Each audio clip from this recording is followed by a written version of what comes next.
Okay, sorry, I had to add a cutting board under here because I have a brand new table that I don't want to cut onto.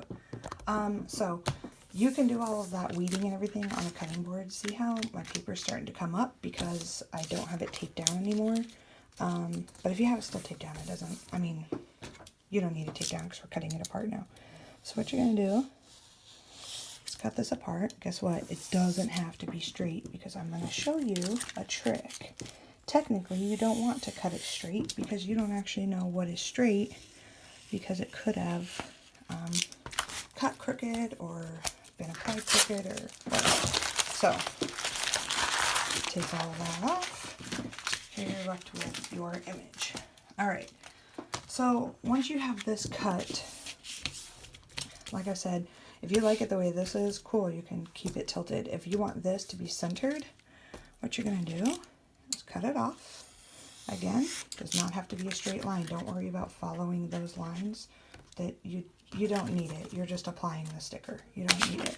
What you do need is a ruler and a pen.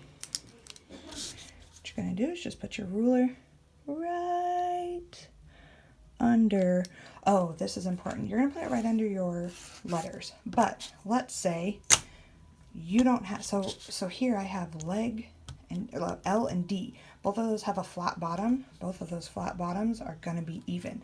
But let's say you don't have, all of these are like this. Let's say S is the last letter. So let's say I don't have that A. You can measure from the L to the I because that's still going to give you a straight line. But if you don't have another letter over here, just know usually S's, O's, E's, anything with a curve, the G, the E, it's all going to hang below that line. But it doesn't matter. Just go from just find a letter with a straight bottom to a straight bottom. Draw a line all the way across that. Now you have a straight line. Doesn't look straight. It is. Same with this. You can put it on all of these if you want, or you can do just like one letter, or excuse me, one word. You don't have to do every single word.